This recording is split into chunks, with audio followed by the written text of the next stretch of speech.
Oke, halo teman-teman. Kembali lagi nih dengan channel kesayangan kita.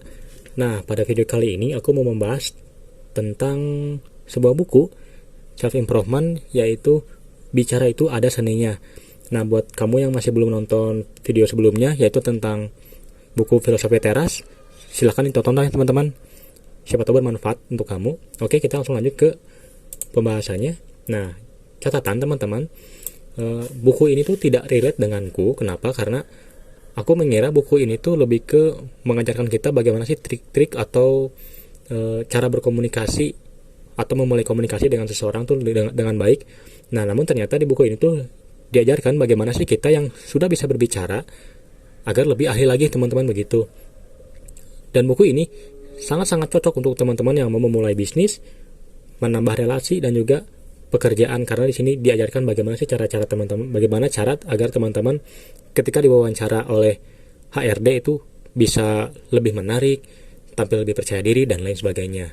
Nah, namun di sini aku mau membahas poin-poin yang lebih ke bagaimana sih cara kita agar bisa memulai pembicaraan dengan baik dengan orang lain. Nah, di sini ada yang pertama ya teman-teman, yaitu sebuah rumus yang menurutku lumayan menarik nih, yaitu C sama dengan Q, P, dan R. Nah, C itu adalah communication. Nah, jadi dari communication itu memerlukan Q atau question, kemudian ada P yaitu praise atau pujian, kemudian ada reaction atau reaksi kita. Nah, untuk question seperti contohnya nih teman-teman, ketika teman yang sudah mencukur rambut, kita akan memberikan question, wah rambut baru nih. Nah, kemudian kita akan memberikan sebuah pujian atau praise, yaitu dengan wah ternyata rambutnya sangat cocok dengan kamu. Nah, kemudian kita akan memberikan reaksi seperti menunjukkan ketertarikan dengan rambut teman kita itu. Hal ini diperlukan ketika teman-teman menanyakan pertanyaan atau question, berarti teman-teman itu memperlihatkan ketertarikan. Kemudian untuk praise, untuk pujian, itu membuat senang lawan bicara kita, dan kemudian untuk reaksi menunjukkan ketertarikan lebih lama dan pasti ingin terus berbincang dengan kita. Seperti itu teman-teman.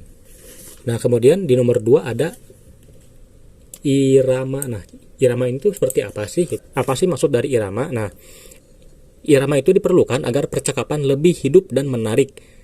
Kita perlu mengatur cepat dan lambatnya sebuah bicara atau pembicaraan kita. Nah, dari irama itu ada 4. Yang pertama itu ada volume, kecepatan, intonasi, dan juga jeda.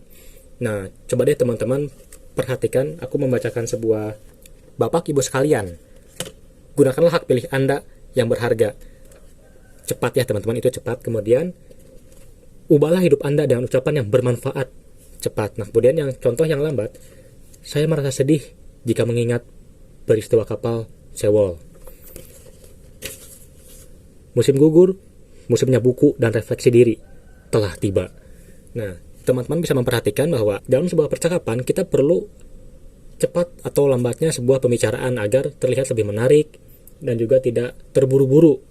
Karena terkadang ketika kita berbicara, kita tidak bisa mengontrol diri kita apakah kita berbicara secara lambat atau cepat, seperti itu. Kemudian di nomor 3 ada memiliki keberanian untuk berbicara. Nah, untuk menjadi pembicara yang ulung, kita harus percaya diri yang kuat agar kita pandai berbicara. Nah, kemudian ada 4 hal agar kita memiliki keberanian. Nah, yang pertama itu membuat karikatur pendengar.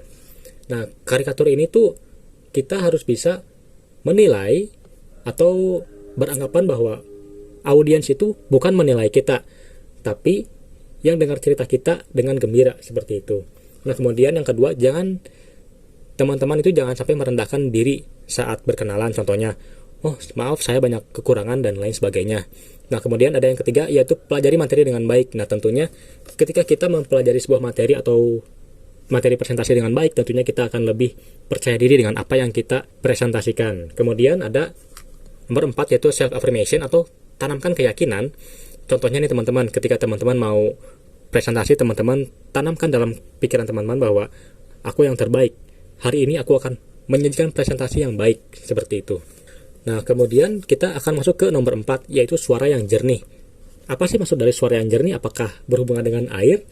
Tentunya tidak teman-teman, karena maksudnya dari suara yang jernih adalah suara yang stabil, sangat enak didengar. Suara membuat saya fokus pada acara. Kemudian suara sangatlah menghanyutkan. Nah, di sini maksudnya adalah ketika teman-teman berbicara dengan nada yang sangat-sangat lembut, sangat enak untuk didengar, sangat jelas intonasinya dan lain sebagainya, itu akan membuat para pendengar akan lebih tertarik dengan pembicaraan. Nah, kabar baiknya bahwa suara yang jernih ini tuh bisa dilatih dengan cara pernafasan. Contohnya teman-teman kalian bisa melakukan tongue twister untuk melatih bibir kalian seperti 1 biru, 2 biru, 3 biru, 4 biru, 5 biru, 6 biru, 7 biru, 8 biru, 9 biru, 10 biru, 11 biru seperti itu. Atau teman-teman juga bisa melatih dengan cara mengucapkan sebuah kalimat seperti aya, eyoe, oyo, uyue. Kemudian ada juga di sini gini dirimi bisil jici kitipilhi. Terdengar aneh namun itulah caranya teman-teman. Kemudian yang terakhir ada mendengarkan. Dalam sebuah pembicaraan bukan masalah kita ngomong doang ya teman-teman, tapi ada kalanya kita mendengarkan orang lain. Nah, ada teknik untuk mendengarkan. Yang pertama itu respon. Teman-teman bisa menganggukkan kepala kalian dengan ringan dan berikan respon-respon kecil ya teman-teman. Kemudian yang kedua itu dengarkan hingga selesai. Jangan ya teman-teman memotong pembicaraan lawan yang sedang berbicara dan cukup dengarkan saja dia hingga selesai. Nah, namun nih saat ucapan lawan melenceng dari tema, segera tanggapi dan sangkal pendapatnya. Kemudian teman-teman bisa menyimpulkan apabila lawan berbicara panjang, lebar, ringkas dan simpulkan terlebih dahulu sebelum mengajukan pertanyaan untuk mengarahkan pembicaraan. Kemudian ikuti nih teman-teman, ulangi beberapa bagian dari apa yang disampaikan lawan.